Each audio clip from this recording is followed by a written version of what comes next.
another live broadcast on your favorite football updates channel. It's a pleasure to be back on this beautiful Tuesday evening slash night to once again follow up on what's happening with the world of sport. Of course, it's the night for the UEFA Champions League, one that kicked off with not a surprising result, but an embarrassing result for Juventus, who lost by 5 goals to 2 against Galatasaray. Of course, Juventus being reduced to 10 men in that game following the sending off of Cabal. We'll get to look at that. But as we speak, the game between Real Madrid and Benfica is still goalless after 39 minutes played, while PSG fell 2 goals behind against AC Monaco before Desiree Doué scored to pull one back for the visitors. And then Borussia Dortmund at 1-0 ahead of Atlanta, that game kicking off minutes later than it had been expected to kick off. But Saul Girassi is the goal scorer there for Borussia Dortmund in that game. So we're going to be following up on the events from there, but we'll also be speaking about all the other things that have been happening throughout the course of the day or that did transpire in the course of the day. Plenty of news.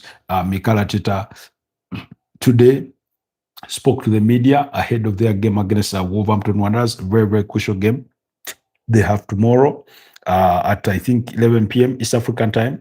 That's when that game is expected to be played, So we'll get to look into that.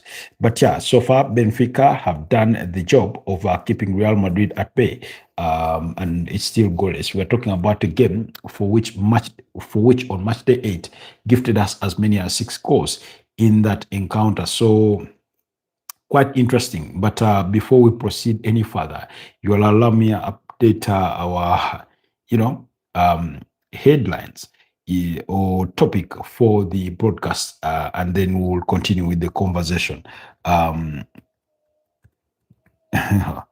UEFA Champions League.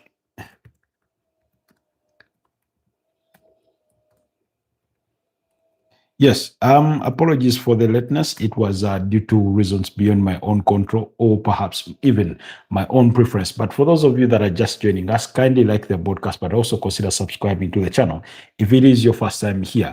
Hi, LFC. How are you doing, my brother? Good to have you on the broadcast.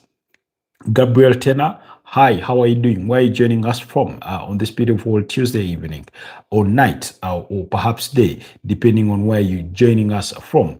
Because for us, it's 42 minutes past 11 p.m. East African time, meaning we are only about 18 or 17 minutes to midnight. So, or into Wednesday, which will be Ash Wednesday or the start of Ramadan. And I will say to all our Muslim friends out there, Ramadan Kareem. Karam, I hope, Dillon, I hope I pronounce your name the right way. But hi, Dillon, good to have you on the broadcast. Somebody seems to have typed their, their comment either in Russian or Ukraine language, but I think, is your name Ona? Good to have you on the broadcast. Thank you so much. We are in the quarterfinals of the All-Star Rugby Cup. Oh, congratulations to you, LFC, and we wish you the best of luck going forward. Dillon says hi. Hi, Dillon. I hope you're doing well. Where are you joining us from on this beautiful Tuesday evening? It's a UEFA Champions League night. Of course, Benfica are taking on Real Madrid. That's what I'm trying to, keep tabs on, as well as the game between AC Monaco and PSG, like I've told you. So all that is happening as we speak in the world of football. Oh, come on. Just, yeah. So let me know where you're joining us from. Let me know where you're joining us from. And I'll be reading all your comments and responding to them as need be. Monaco, yes. So, okay. So it's been that kind of day. It's been that kind of day. Okay. Oh, LFC says its pronunciation is Ulster. Oh, Ulster, the Ulster Rugby Cup. You know, English is a very difficult language. Some letters are included in words, and yet those letters are not supposed to be pronounced. Uh, it's a funny thing about the English language, and then you wonder why that letter is even included in there in the first place. Can you speak Afrikaans? No, no, no, no. I'm not familiar with the language. I simply know about its existence over there in Russia. But PSG have the equalizer against Monaco.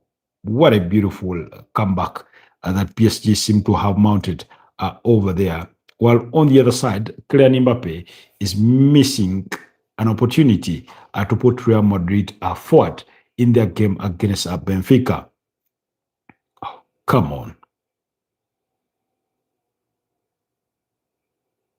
Oh. Earlier on, Kivicha Kvaratskhelia missed an opportunity of his own to restore parity for PSG.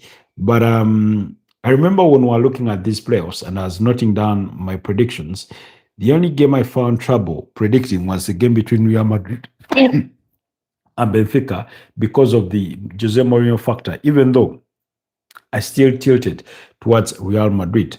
And then I remember the game for, I think, Juventus. Yes, Juventus versus Galatasaray. I remember going for Galatasaray, and I'll self-correct should I be wrong, but I need to check my notes and find exactly where I noted those things so that people do not say, no, I'm fluking in the aftermath of watching results. Oh, wow. That's a brilliant save. Kylian Mbappe forcing the Benfica goalkeeper into a beautiful, beautiful save. I'm trying to find my notes for the UEFA Champions League playoffs for the predictions that I made. I remember noting them down. I know it's been a minute, but I do remember noting them down. Yes. For my predictions of the teams that will advance to the next round, I went for PSG, Newcastle, Inter Milan, Galatasaray, Dortmund, Atletico, Bayer Leverkusen, Madrid. No, in fact, yeah. But I was still very undecided on that Benfica Real Madrid game. For those of you that care to remember, or those that are regulars on this channel, you know for a fact that I always said those things. I do not remember the day of the broadcast, but you can go through the live broadcast and try to find out. But yeah, Monaco are not PSG are not making it any easy for Monaco. Can you show what you are watching? What you're watching the match? No. I can't show you that because it will be a violation of copyright, and then YouTube will strike me. So I can't show you. I can't show you what I'm watching, really, unfortunately. As much as I would have loved to, you know that the rules forbid me to do so. They forbid me from doing so. Otherwise, I'll be in huge trouble. Before I know it, I'll have strikes for copyright violations, and soon rather than later, before you know it, you have your channel gone. And that's not what we want. So we try as much as we can to stay on the right side of the rules of this game. So you'll forgive me for that.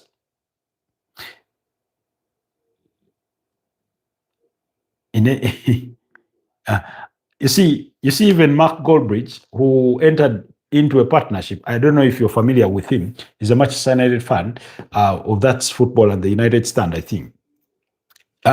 He has a partnership with the Bundesliga to do watch-alongs for Bundesliga games, but he's not allowed to show the actual game, so he can only give you updates. Can you speak any African languages? Yes, that's the guy I was making reference to. In terms of African languages, not many.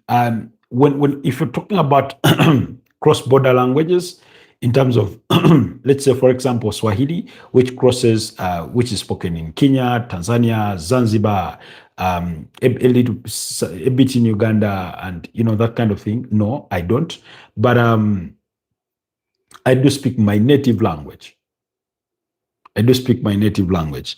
Lab4 says, hi, everyone. Hi to you too, Lab4. It's a pleasure to have you back. I hope you're doing okay and that you've had a wonderful day to yourself. So, really, I mean, it's the night of the UEFA Champions League. Guys, what are your predictions? What are your predictions for these games? And who do you think will advance? Of course, both games have headed into halftime with Paris Saint-Germain, 2 up against Monaco. Monaco took a 2-0 lead in that one. Benfica still goalless against Real Madrid, while in the earlier game, in the early kickoff, Galatasaray beat up against Juventus by 5-2 there. Juventus finishing the game with a manless in that one. Oh. So, in the earlier game, Galatasaray took the lead, Juventus equalized, and then they took the lead. But they could not hold on to it. LFC says, can you bring your wife on a broadcast once? Maybe, please. She's happy to do so. Not gonna happen. Not gonna happen. Maybe one day you see my that's not something. My people live an entirely different life, so unless they do come around to it someday, but it's not to meet Miss. What makes you so sure there's even one? It's by the way, it's a question that I've been asked a couple of times about family and things like that. I'm sorry. No. I'm not offended. It's like I said, I often say, when I come on a forum like this, I often expect all sorts of questions, all sorts of requests and suggestions. For me, for as long as somebody is not being derogatory in their language, for as long as somebody is not being abusive, I never take offense to anything because I know the nature of online community. And that's how we build a connection with online people. Sometimes they are going to ask personal questions. Some you will answer, some you will stay away from answering. Others you'll choose to be vague about it, depending on how the sensitivity of it and things like that. So it's typically the nature of this sort of online. You have told me about your wife and village before. Anyway, not that I recall. But yeah, the things that I've told people on this forum before about how I lead life elsewhere, people ask me what I do if I'm not here. I've talked about that side. Hey, hi, brother. Sorry, I joined late today. I do not know what's on the topic, but I just want to ask about how do grassroots development work in Africa, like from school to community? Okay, very, very good question there, Lab4. Very interesting. I mean, never refrain yourself from asking a question, even if it is not on the topic, because when you look in the subject bar of YouTube, we can only type 100 characters. So sometimes I wish I could type even longer. But never be afraid to ask a question, even if you feel it's off topic. We can always find a segment or a moment for it to be answered.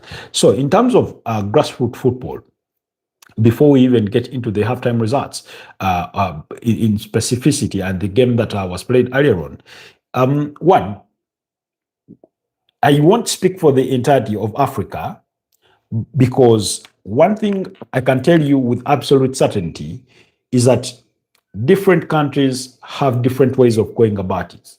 However, I'll speak to the majority. Now, in Africa, you have developed countries, you have those that are fairly developed, and those that are underdeveloped countries. So in the developed countries, when you go to like South Africa, when you go to Egypt, Morocco, Algeria, Tunisia, these are countries that have structures set up in the form of academies, largely. They have academies through which our kids play football. I won't speak about their school systems because I'm not privy much to that.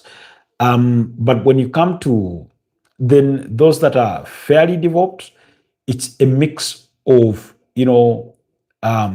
traditional way of living life where boys kick about the ball in any space they can find, play on a local pitch. It could be dusty, stony, with patches of grass here and there. Some are totally bare without any, pinch of grass to them. Then when it comes to the underdeveloped country, so with that, allow me to use the example of Uganda because at least I'm more familiar with the landscape of Uganda. We have some academies, both registered and none. When I say non-registered, I mean, for example, if I wake up tomorrow with all my football passion and I say, I'm going to start a football academy, but then I do not have the resources to formalize everything. I'll simply find a local playground where I can gather a couple of kids and then I tutor them about football. This is how we play. This is how we go about this, and I teach them from there. And then if I get a chance, they'll play in a couple of, village level tournaments, or if I can afford to find them a school competition where they can participate, I'll take them through that. Now, that's one. Then you have the formally registered academies that pay a certain fee to the Federation of Ghana Football Associations. Something I find very odd, that the Federation of Ghana Football Associations even asks people who own these academies to be paying some. Last I checked, they were trying to have them pay annual fees. Onyx says Arsenal due, Uganda, wah, wah, wah. Hi, Onyx. Good to have you on the broadcast. Kindly like the broadcast, but thank you so much. It's a pleasure to have you back.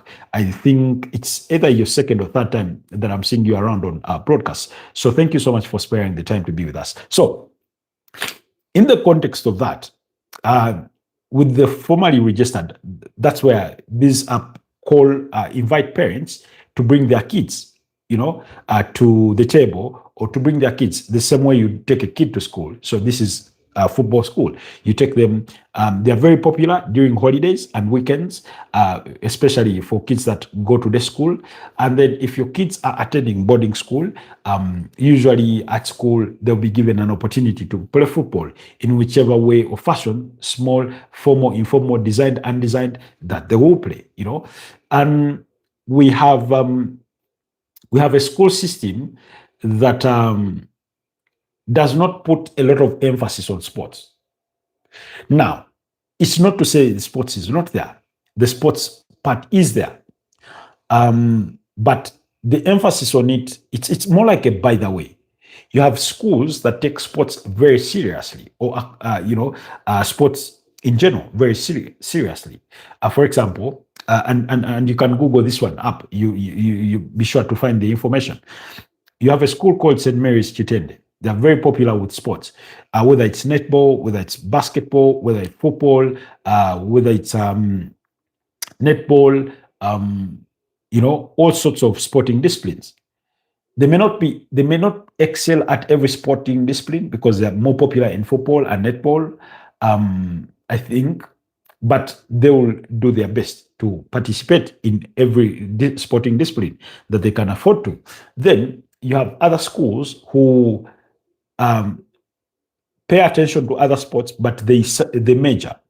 For example, when you go to schools like Namilyango, when you go to schools like SMAC, when you go to schools like, what's the other school?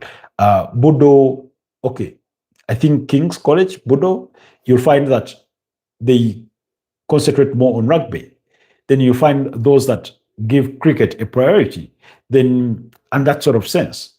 But so you'll go through school and you'll play, that sort of informal play of football where it's not structured. Nobody is teaching you that stand here, stand there.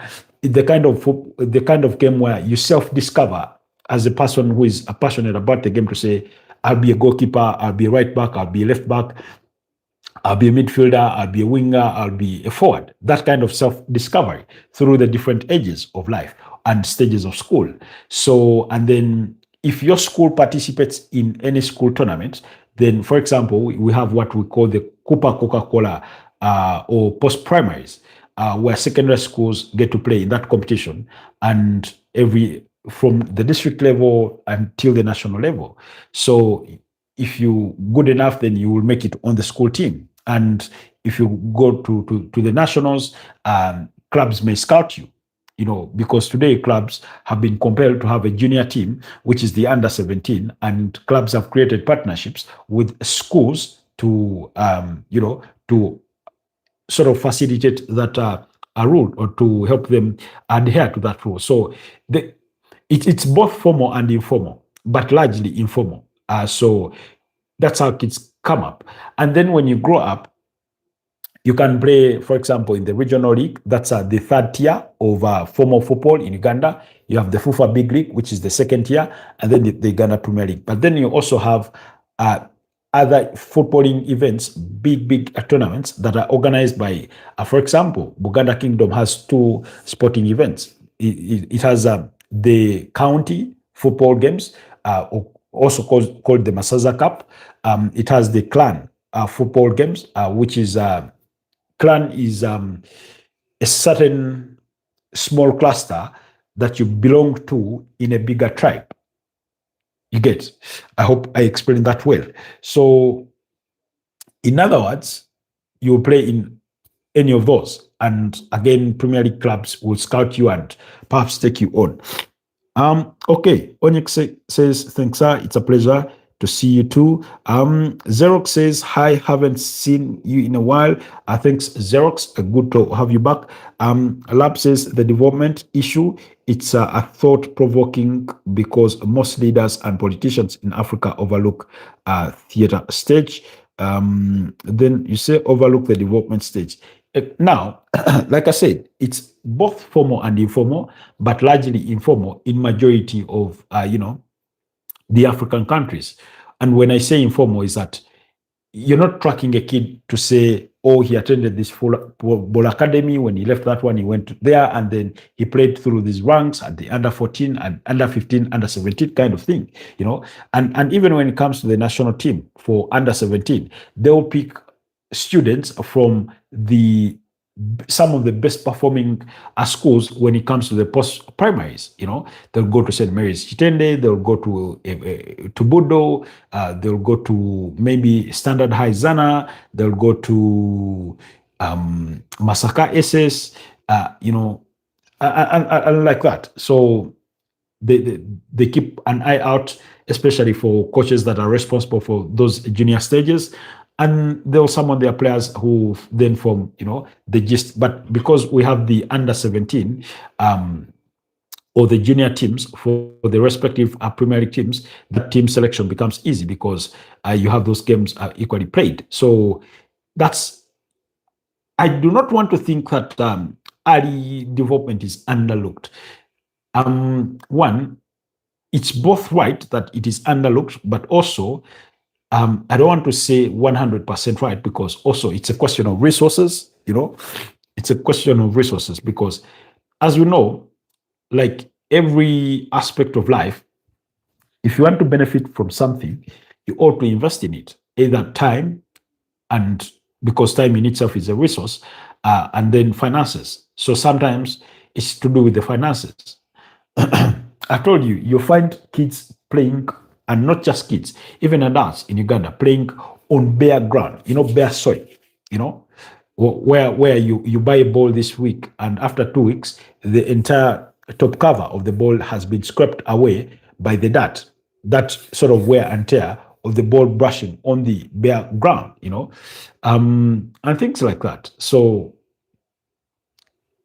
the one thing I can conclude with is that there's no lack for passion for the game in general on the continent in terms of the game itself.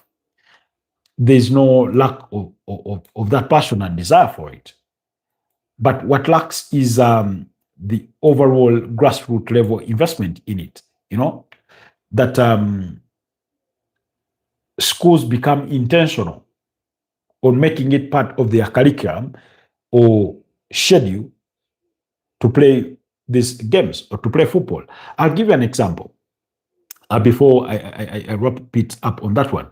I attended a secondary school or a high school in a school where, for example, if you had reached the district level semifinals or quarterfinals or even finals, the school administration, if let's say the day you're supposed to play those finals or semifinals or quarterfinals, that day doubled that Sunday, usually it was a Sunday, doubled as visitation Sunday for boarding students.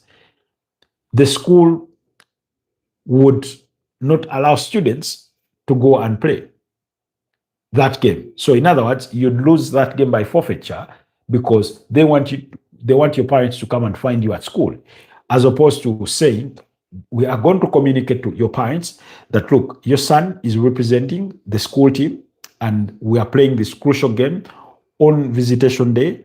We request that you either come on a Saturday to visit them or come the subsequent weekend. They could not do that. What they simply zeroed down to was to say, yeah, you're losing that game by forfeiture. In other words, we're not letting you out of school to go and play that. And then the other team gets a walkover, those teams that take the games more seriously, like that. So that's why I told you that not all schools take it that seriously. Some of them, and as is in general in many cases, is that it's taken as a by the way, which I found always very, very unfortunate. You said, brother, I like your passion for football and very good analysis. Can you please feature young and upcoming talent, even if it is sharing their success or progress, whether at school or club level, just info. Thank you so much for the suggestion. Now, when in regards to that, I want this forum to be an all-inclusive forum in the form of interactions with the fans, because our mantra is for the fans, by the fans. That's what football lives for and by. Without the fans, there's no much meaning to football. So, and those that play it, I want them to come to the table and participate in these conversations. Now, I don't want to say it's unfortunate.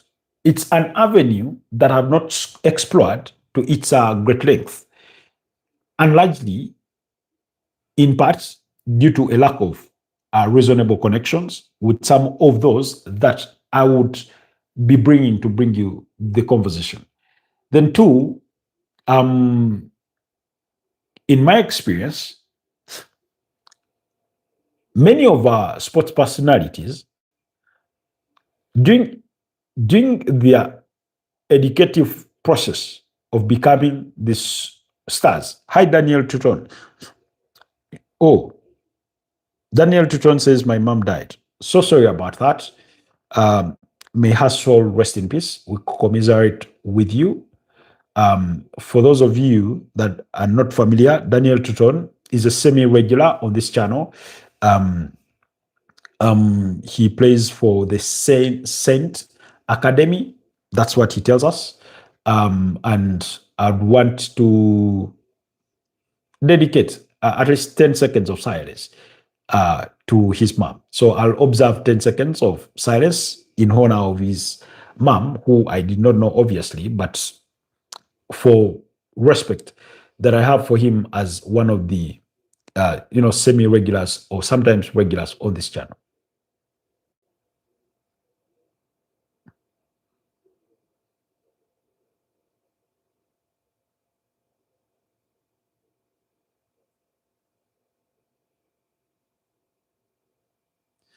Daniel, may her soul rest in peace.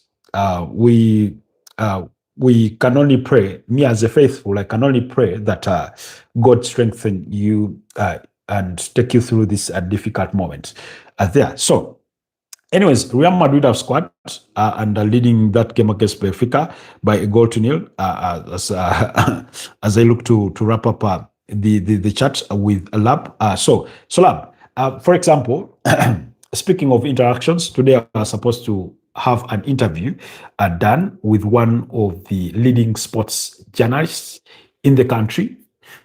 Unfortunately, we did not get to do the interview due to time constraints, and he was quite busy. But God willing, inshallah, we will do the interview tomorrow. And once we get it done, I'll upload it on the channel for you guys to watch, where we'll speak about the cross section of sporting things, or largely when it comes to football. But I'm looking forward to that. Ice, is that Ice Ape, or am I reading it wrongly? Please correct me if I'm wrong. Ice, allow me to call you Ice. Arsenal are a part-time football club. Arsenal should seriously consider cricket now. What do you mean they are a part-time football club? Do you mean to say they do not take football that seriously, or what? What happened to Vinicius Jr.? I mean, he's like a loose cannon of some sort, always losing his temper at the slightest of interactions. Hi, Pedri, how are you doing? World record holders for second place. I am 14. My dream is to play for England. I wish you the best of luck, Daniel, in that endeavor. Then, okay, you'll allow me. I'm going to read the rest of the comments using my, just a sublime finish. That was just a sublime finish from Vinicius Jr. Top beans, top corner. Hi, Pedri. I like your new football shirt. Ice. Okay, Pedri. I think yesterday or today morning. No, today morning. Today morning, I was looking for you. I wanted to get your opinion, as biased as I know it's going to come, but I wanted to get your views on Barcelona's loss yesterday. So, and not so much as about Barcelona's performance, but about the performance of the referee, because there were so many contentious moments in there where Barcelona felt hard done by. We saw even Hansi Flick walk away from before wrapping up his media duties, in sort of extended frustration of what had transpired, So if you can give us a brief about that, I'd really appreciate it. So for those of you that are not aware, Pedri he joins us from Spain every single day. I don't think if he misses days, I think in every month, on the average of 30 days in a month, he may miss like 2 or 3 at worst case scenario. So he's quite irregular. If he's not part of the morning broadcast, at least he will make it for the evening broadcast. So he's one of the regulars on the channel. So he's a Barcelona fan, a station in Spain. So he usually gives us insights about what's going on over there when it comes to Spanish football, when it comes to Barcelona as a club he supports diligently and things like that. So if he's still here with us, he can give us his submission about what transpired in their 2-1 loss against Girona yesterday. Jesus Christ. The game between Benfica and Real Madrid is become overly chaotic. Somebody has been shown a red card on the touchlines.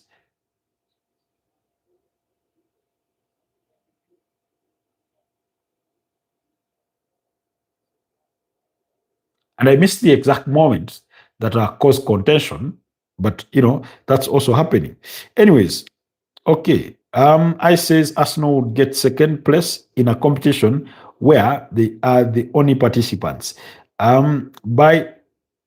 am going, sorry. Okay, Daniel, wish you the I can't say wish you the best. I don't know what to wish you, but our commiserations are to you. Okay. Ice, Ice. Now, Ice, about Arsenal being second. I understand your frustration and the frustration perhaps of many other Arsenal fans and the sort of nervousness that they do have. And I've said this before that until Arsenal crossed that line of finishing second, of winning it, and by winning it, I mean the Premier League title, even those that believe that they are going to win it, either this season or next season, are always going to live in, are going to have a certain level of doubt lingering at the back of their minds. I'll give you an example. I know a couple of people who predicted for Arsenal to win the Premier League title, but have gone ahead to say that if they drop points against Wolverhampton Wanderers tomorrow, then Manchester City would be the favorites to win it. So I understand that nervousness and that sort of sentiment around Arsenal when you put it that way, Ice. Okay, I says even if the entire league was banned from playing football, apart from Arsenal, they will manage to get second place. You're being too hard on them. Let's not forget they've won before. Just that they've not won in the last 22 years, you know. Let's not forget that. Okay. And okay, you say Arteta is a part-time coach. He works at the local Domino's outlet where he constantly delivers second best pizza in the city. Jesus Christ. How critical must you be of the Spaniard? Okay. Pedri says, Mr. Tribe, I do not have to explain what happened with the referee. It was daylight robbery. Did you see the foul on Jules Koundé? Is the referee this blind? Lamine misses penalty. Lamine Yamal's missed penalty should have been retaken. Yeah, I think there's a Girona player who steps into the 18 yards box before that penalty is taken. Now, I for one, I do not think I would blame that entirely on the referee. He may have been perhaps too concentrated on the penalty taker and the goalkeeper that he missed the other. It should be VAR that should have alerted him on to that one. Same applies for the Jules Koundé sort of foul. Yes, it is a foul, but you and I will agree, and I forget the player who commits the foul, but he plays the ball fast, and it's his fall through that stamps on the on the foot or kind of ankle-like side of Jules Koundé. So it's a fall through kind of foul after he's played the ball. So if he doubted himself, that's the referee. It's VR that should be helping him. And the difficult part for me in that was, and I saw some comments being related to Mikel, that's the Girona manager, or Miguel, as you, I think, pronounce, maybe that's how it should go in Spanish or Mexican. Miguel, that he says if the referee had called it for a foul, then no qualms. But because he didn't, and it's to him, to his interpretation, it's not a clear and obvious error, so then VAR ought not to have intervened, and which they did it. Because, like I said, he plays the ball fast, and then the fall through is how he fouls Jules Koundé, you know?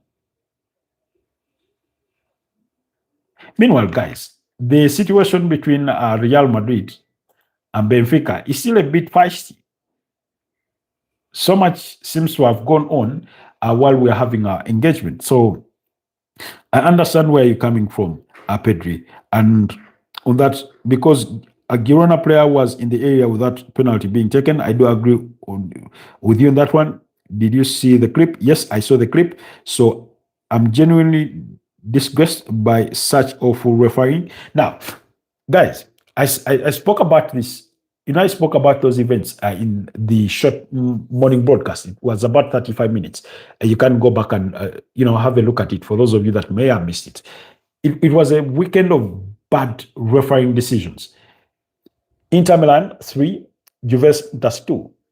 Pierre Caruru gets sent off with the red card for a second booking. having them to have pulled Alessandro Bastoni, which was a simulation, so wrong decision. Two, we get to the UK in the FA Cup game between Newcastle and Aston Villa, and Aston Villa should have had two players be sent off after Marco Bizzotti. Lucas Digne should have been sent off. Newcastle should have been awarded, I think, perhaps two penalties, but one, the most blatant, being Lucas Digne's handball in the area, 2 yards into the area, but then the referee decides that it happened it happened a yard outside the area, and so he awards a free kick instead of a penalty. In fact, Chris Kavanagh, the referee, and his assistant have been omitted from matchday 27 games of the Premier League, so they won't be given any assignments over there. That's how poor they were. And then Tammy Abraham's opener, the goal against Newcastle, was an offside goal. So the linesman did not spot that, nor did the referee, to call that one. And then there was an offside in Newcastle's equalizer, I think involving Dan Burn. So many poor decisions. Then we get to the Barcelona game, which by extension appeared to be it was just a weekend of shambolic officiation of the game. Now, not in every game, but in the games that I've cited, referees were just making bad decisions or inefficient decisions. So I do understand where you're coming from, Pedri, 100%. Okay. I says, look at Arteta, he looks like a robot and no facial expression. Brother, I can from my own team. Okay. When you say no emotion, no. Come on. I've seen Mikel Arteta celebrate widely. In fact, he's been accused before of over-celebrating. I remember a time when they beat Man United 3-1. I remember another time when they beat Liverpool. Was it 3-2? And 3-1, he was into wild celebrations. When Kai Havertz scores against Chelsea in the return leg of the EFL Cup just a couple of weeks ago, he was into wild celebrations. So I don't think he's robotic,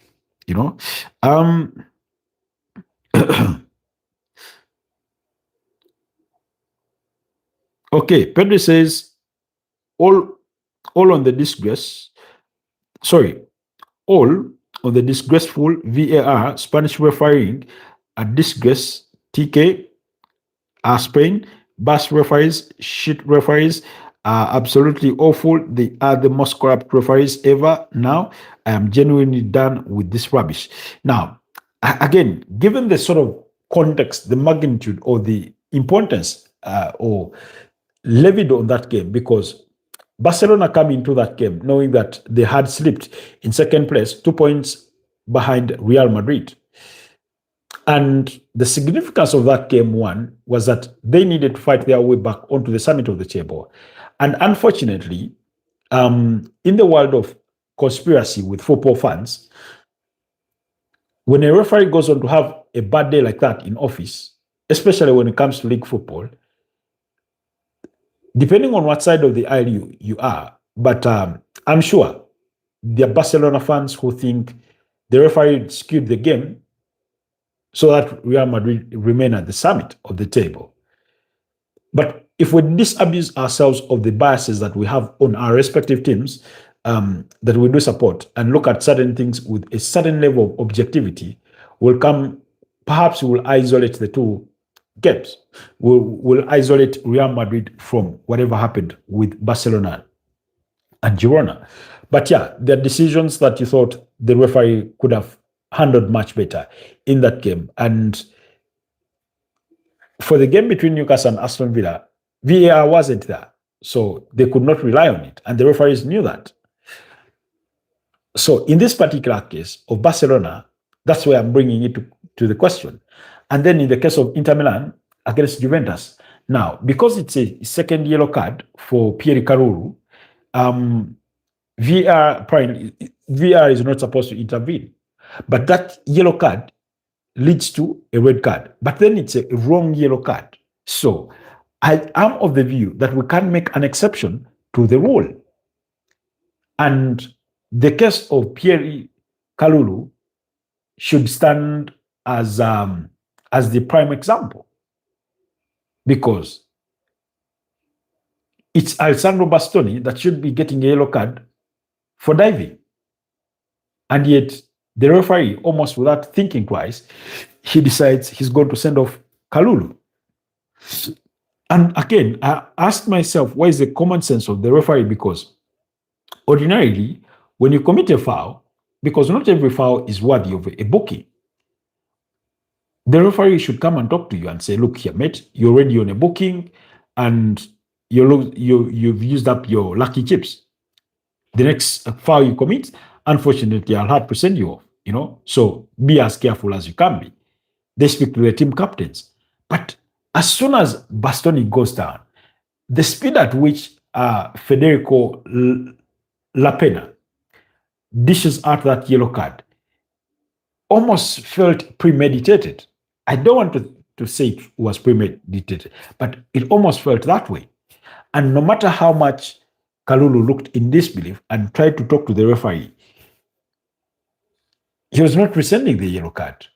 And I remember saying VAR should intervene. And I know that they are not allowed to intervene because it's a second yellow card. But this is the wrong one. And that's why Luciano Spalletti, Cellini, and Comodi had a spat with the referee in the aftermath of that game. So it was just a weekend of bad decisions. Okay.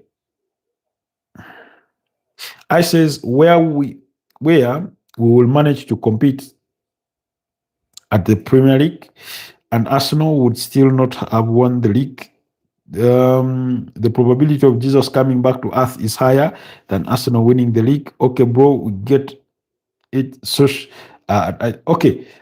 Now, like I said, I understand your frustrations. Oh, PSG have scored and they are into the lead against Monaco. They are leading this game by 3-2 now.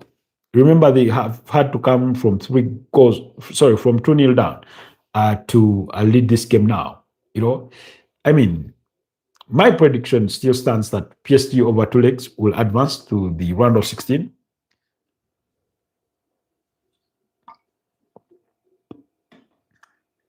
There's nothing that Monaco have done in this season that convinces me that they even have a big chance, besides it being a domestic French League 1 derby, in as far as the UEFA Champions League is concerned.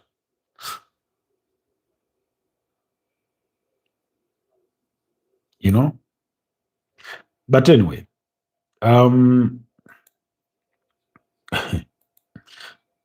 we are talking about a Monaco side who.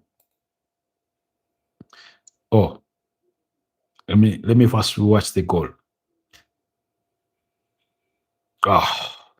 Beautiful taken into the bottom corner. Desley Doe. Beautiful taken. We're talking about a Monaco side that were reduced to 10 men following the sending off of Golvin in the 48th minute of that's in the second half.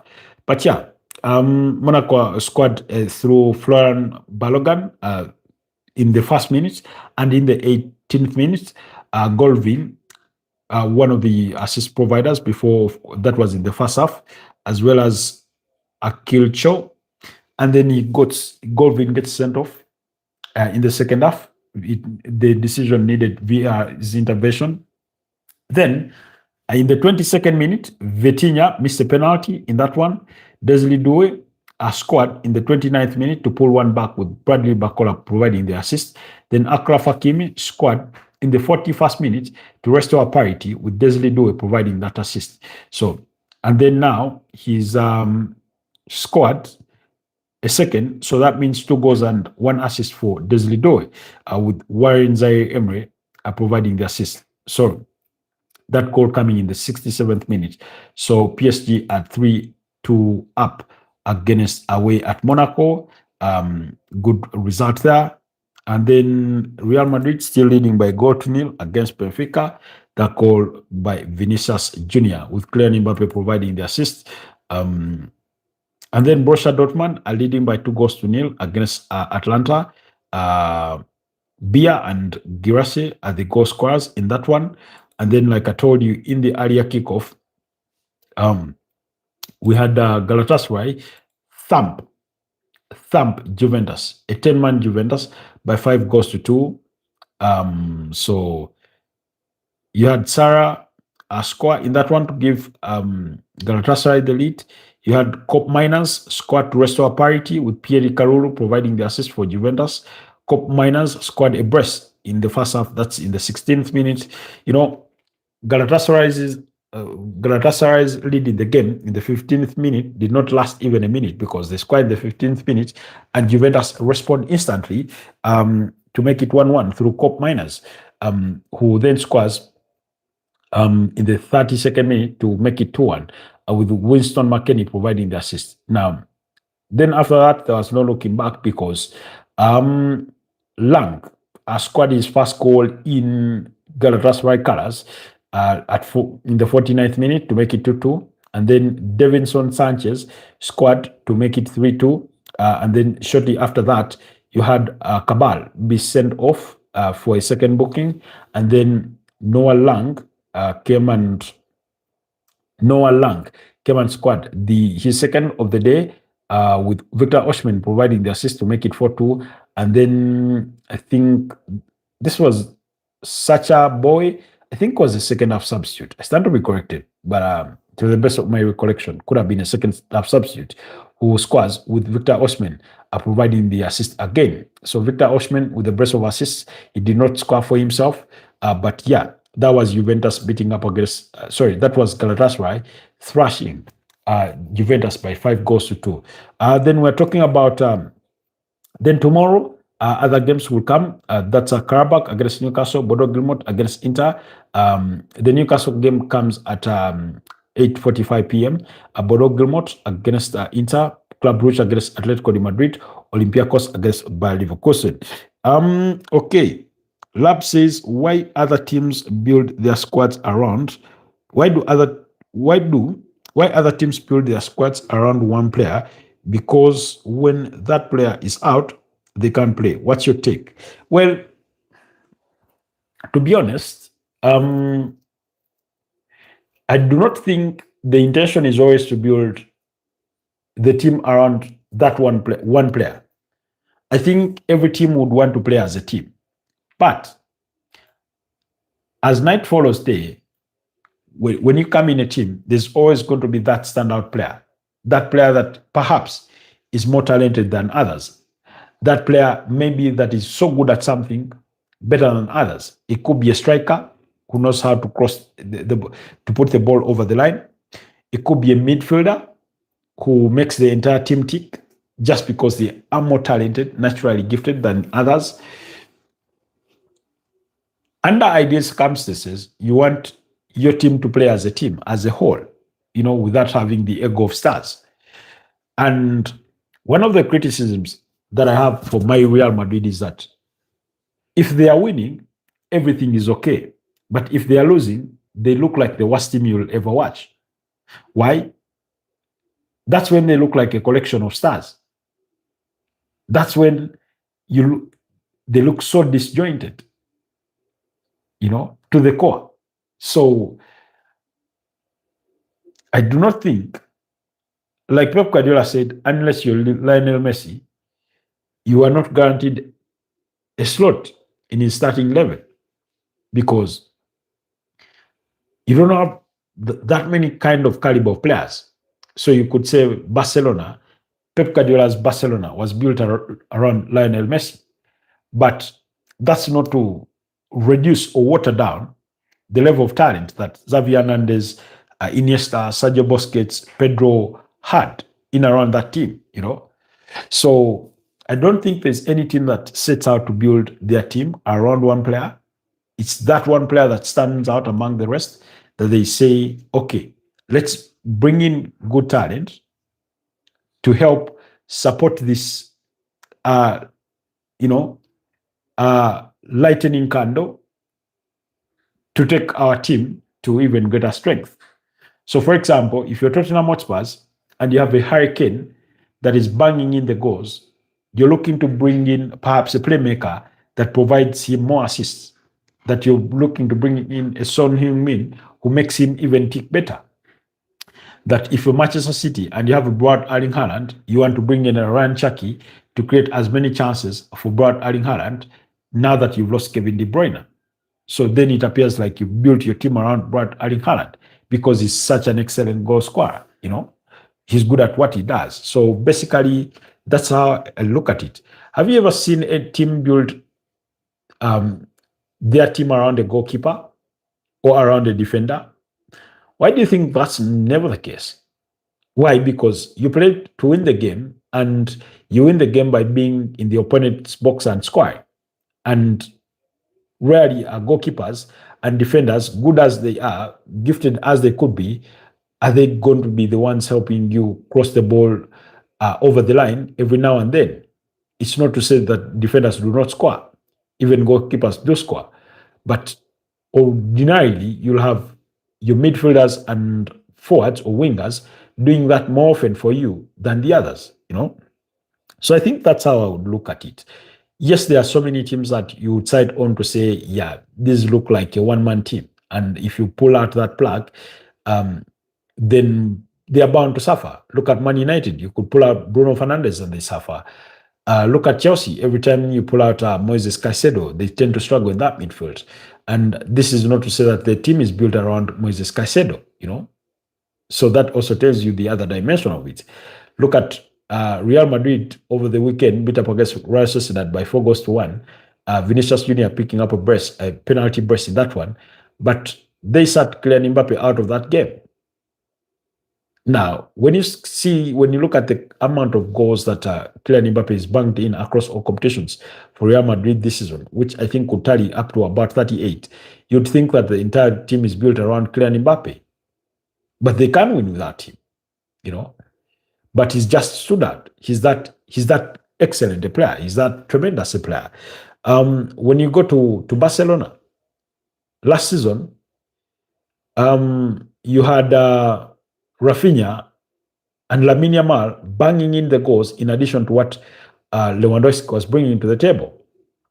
So because you had more than one standout player, then we cannot make the argument that this team is built around one player, But those players stand out because they are equally good.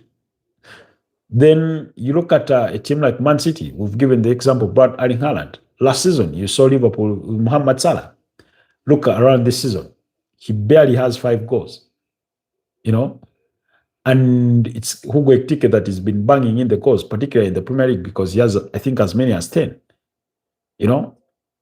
So do you want us to assume that Arne Slot has built his team around Ekitike? No, Ekitike is just the standout player. One would actually argue that maybe he's built his team around Dominic Szoboszlai.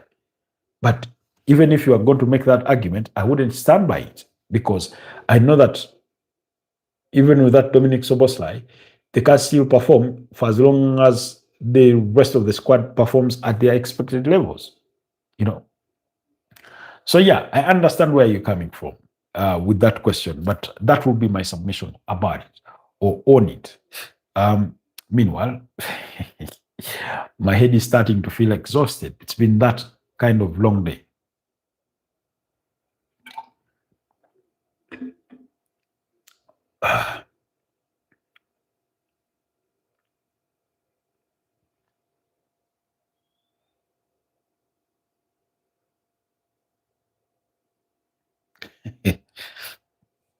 Okay, you remember Leverkusen?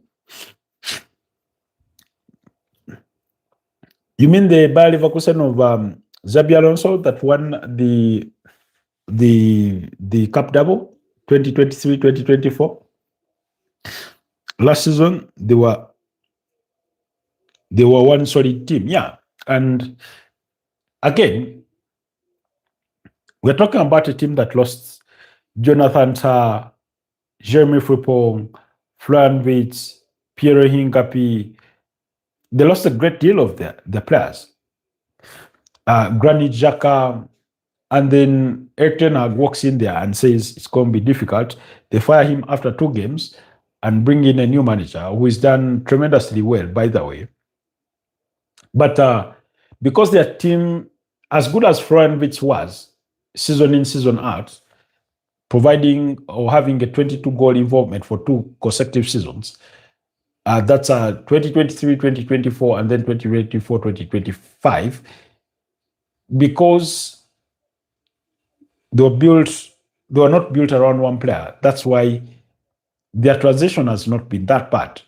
And when you have those kinds of teams, transitions are usually easy for them. For example, if you go back to Atletico Madrid over the years, you could always argue that maybe their team is built around a striker because they produce some really, really brilliant strikers. Diego Forlan Colanzo, Sergio Kun Aguero, Diego Costa, Anton Griezmann. I'm talking about the standout players that when they lost them, you remember that's how they made the move. After losing, I think, Anton Griezmann, that's how they made the move to replace him with Joao Felix. Never mind that it never worked out, So you have those elements, but it's not to say that the team was always built around one player,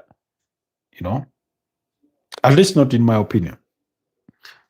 So yeah, look at PSG. Ousmane Dembele won the Ballon d'Or.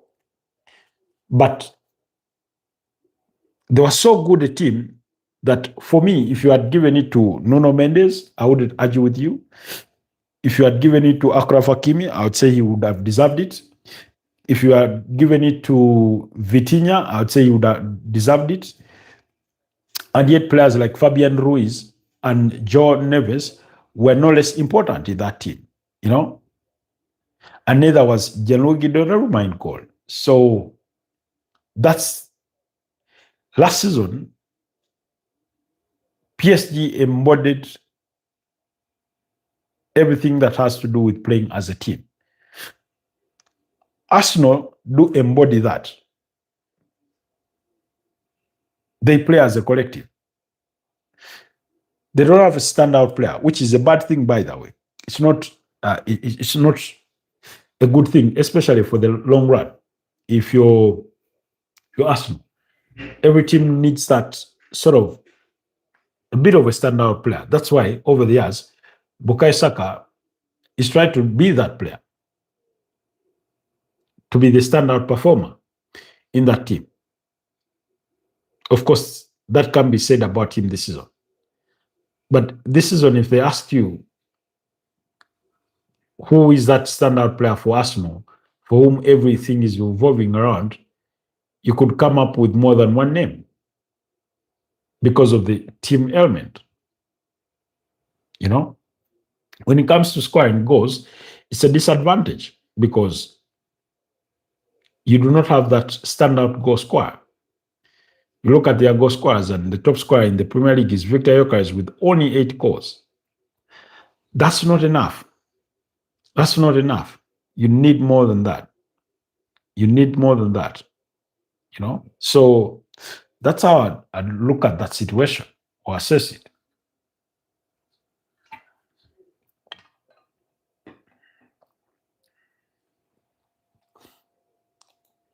Jose Mourinho may not have the party you would have hoped for tonight because they are still a goal behind.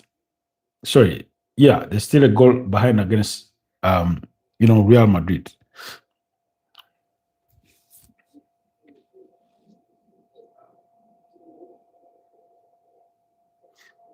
Oh, beautiful interplay.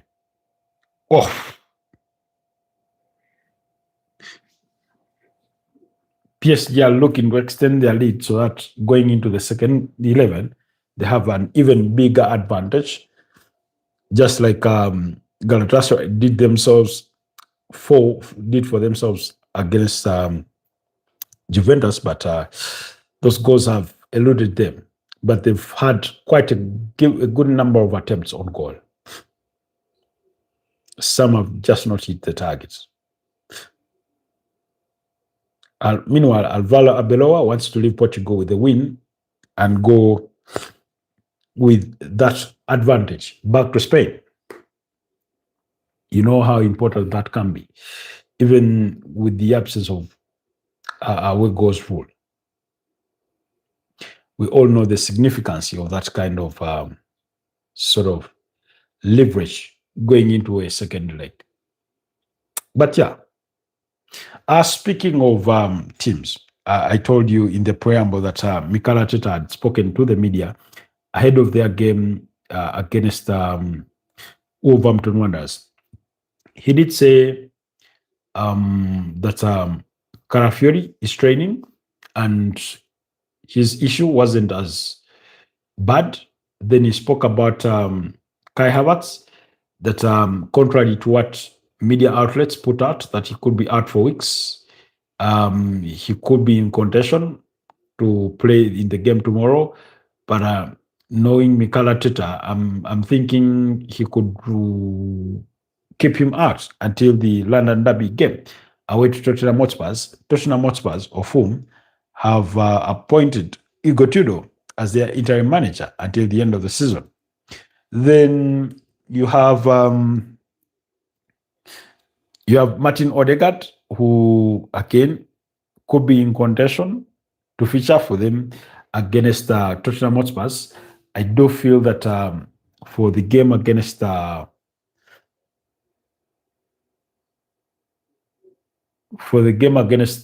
Wolverhampton Wanderers, it may come a little too early for him, given the sort of swelling and uneasiness that he had around his knee. Jose Mourinho getting himself into the referee's book there. Oh, he's been sent off, Jose Mourinho, because he protested.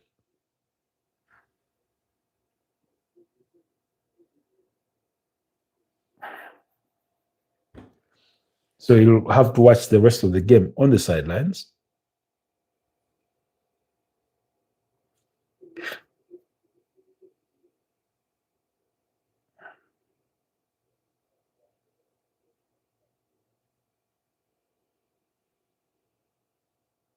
I like Jose Mourinho's passion. I like his passion. Even though somebody said he's outlived his glory days.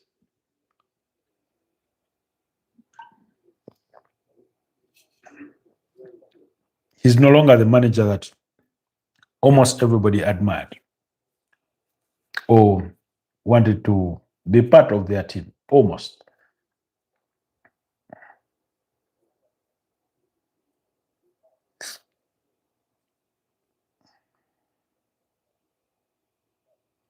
Okay. It was refreshing. It was refreshing. Back here tomorrow. Thanks a lot. Thank you so much, Lab 4. It's been a pleasure to have you around. I wish you the very best. Yeah, we'll be back tomorrow at 9 a.m. Of course, as is our routine every single day, Monday to Friday, and then on Saturdays at around 10:30.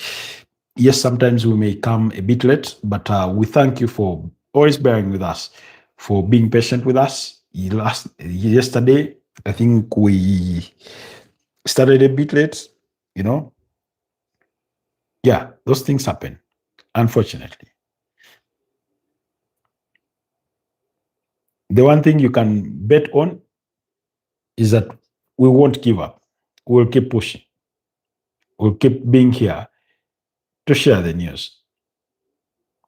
Oh, speaking of Arsenal, Bukayo Saka did put pen to paper on his 5-year contract with the Gunners. That's until June 2031. He is going to be among the Gunners' top earners, if not the very top, with a reported figure of about 300,000 grand a week. Something that Tottenham cannot dream of. I say that because Ange Postecoglou said, on the outside, they look like a big club. But when you walk inside there, Very small team.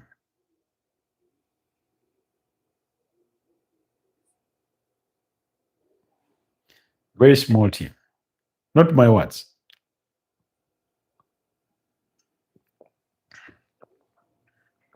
Because Tottenham Hotspur fans may get mad at me, you know.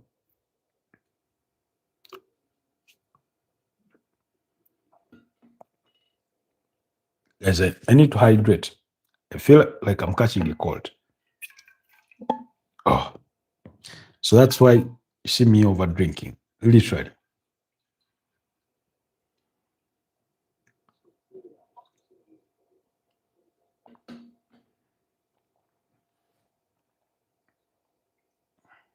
Even on this side, I have something, just fluids.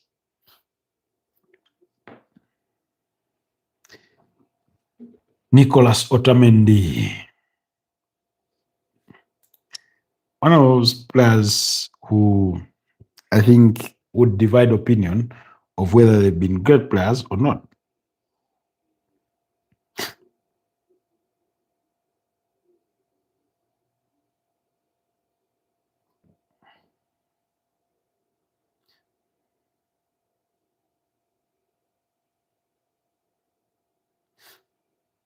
Anyways,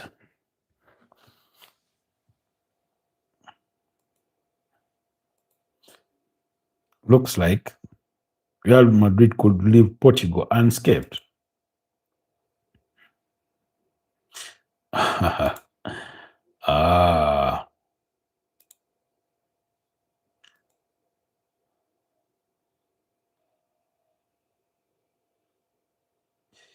Benfica continue to probe and probe.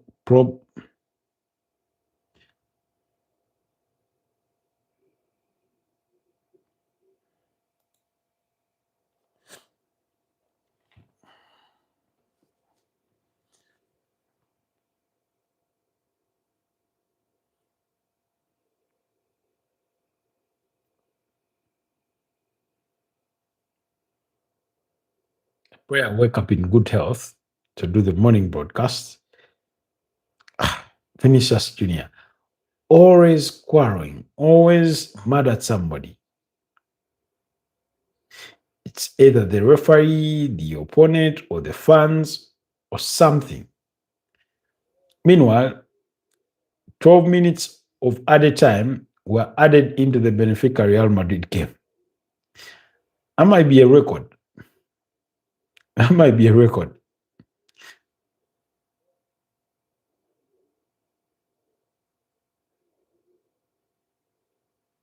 Of added time.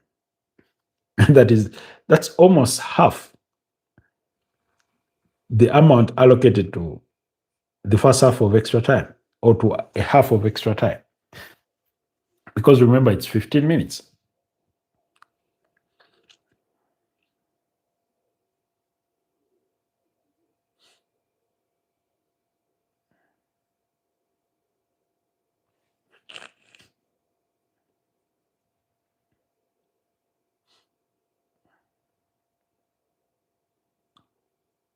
You're not missing much.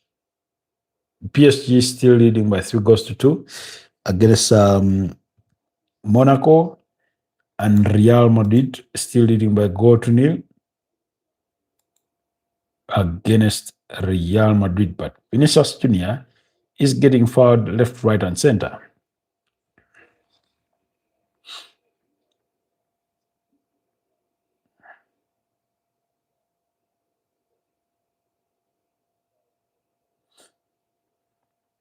Monaco so lucky this time is still 3-2. And the thing I like about these PSG players, they're not afraid to shoot from distance. They always have their eye on goal, willing to go for it, to take the risk.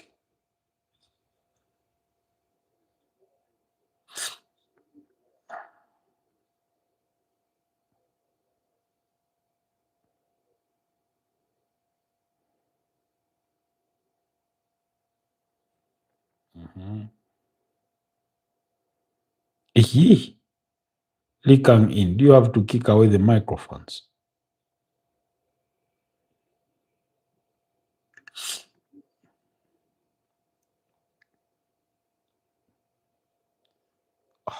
Oh, scrappy. Nobody knew where the ball was.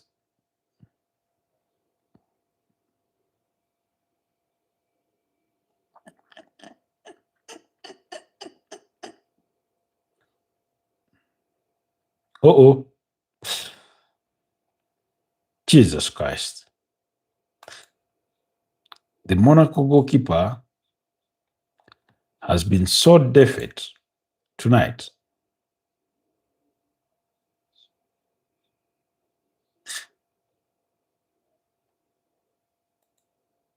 Meanwhile, the game between PSG and Monaco has ended in favor of PSG, who won the game by 3 goals to 2. A burst from Desiree Doué and the other from Akraf Hakimi were enough to overcome Fran Balogun's 2 early goals in that game.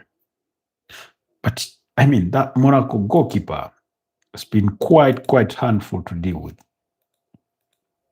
Has been impressive. Philip Kohn. It's been really impressive tonight. Now let's see if Real Madrid will be able to see it through.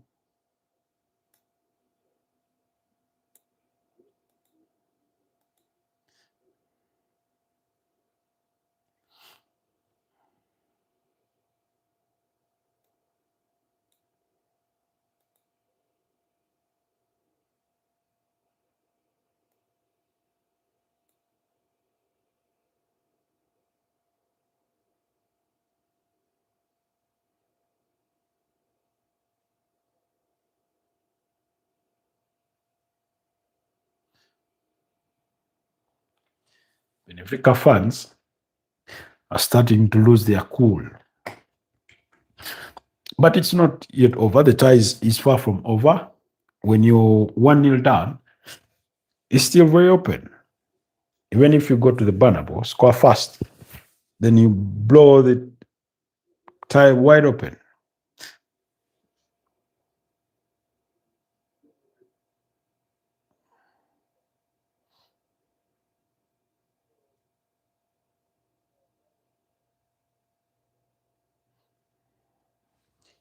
Benfica, here they come.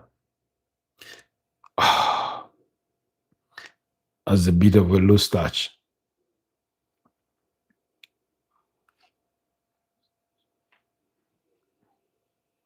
Just can't find the way through.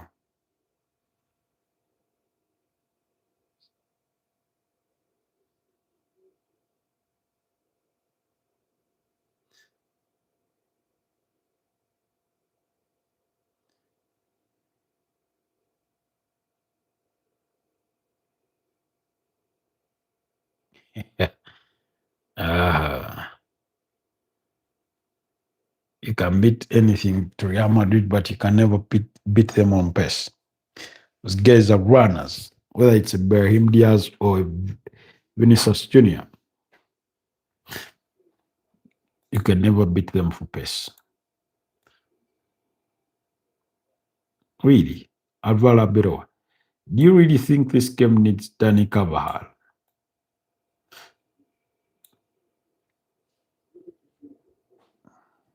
Anyway, we're into the 98th minute of the game. Remember, 12 minutes were added into the game. Vinicius Jr.'s goal is still the difference between the two sides. Real Madrid are going to be this hard to break down going forward for the rest of the competition. Then there will be a very hard team to beat. There will be a hard team to beat, you know?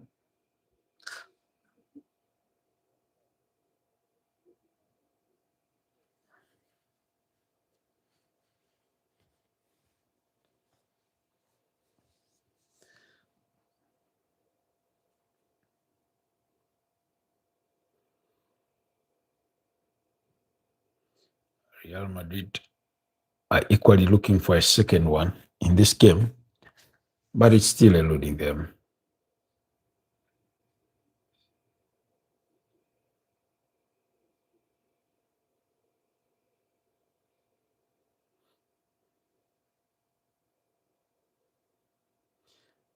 and Real Madrid are doing game management, knocking the ball around, pass your opponent into boredom, force them to commit errors or fouls that give you a free kick here and there.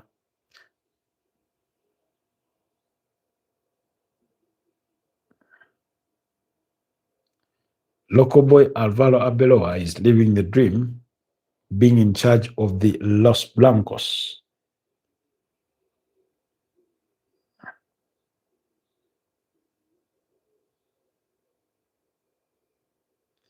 As soon as Danny Carvajal walked on, Fede Valverde surrendered the armband.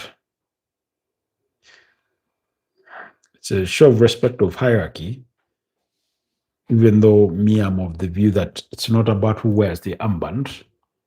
It's about how many leaders you have in a team and what they can do to help that team.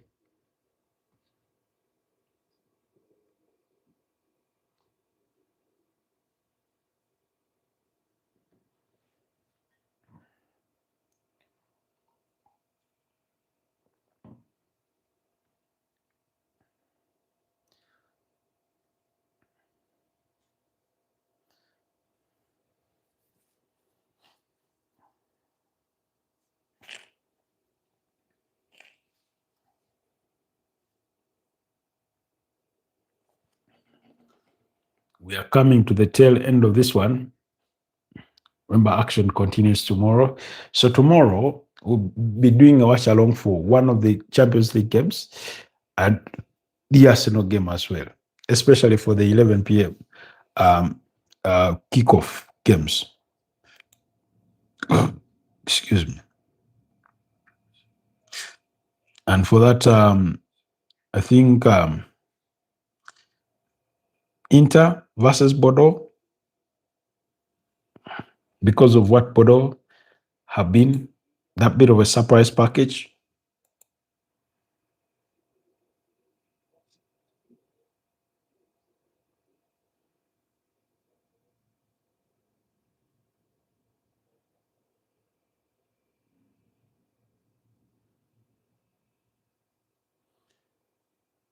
Come on, finish this game.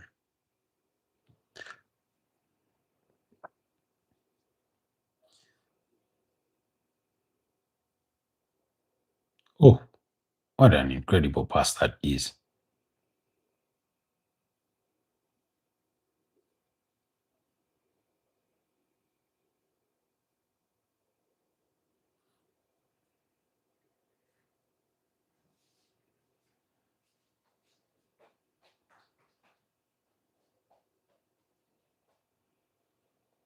Does it still work playing on the psychology of players like Jose Mourinho oftentimes did it?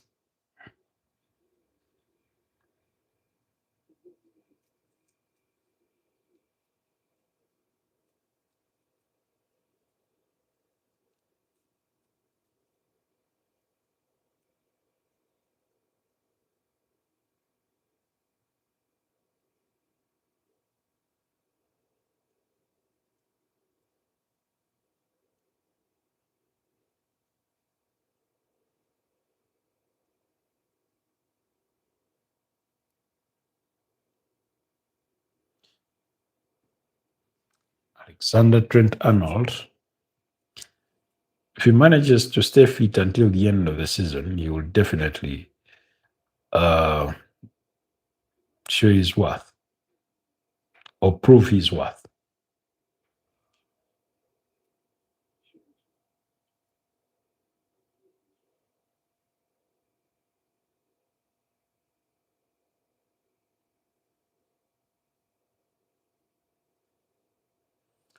It's game over. Real Madrid 1-0 Benfica. That goal from Vinicius Jr. has decided the tie on the first time of asking. So we will wait for this return leg next week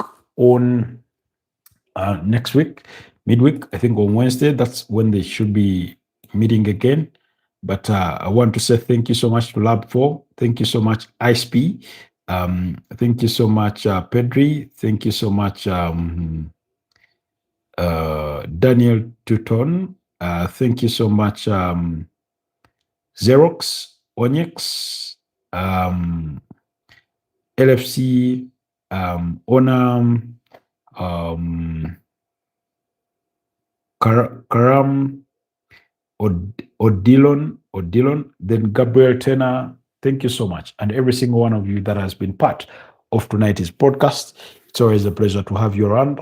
Have yourselves a blessed night, and we'll catch up tomorrow. Bye-bye for now. Stay blessed.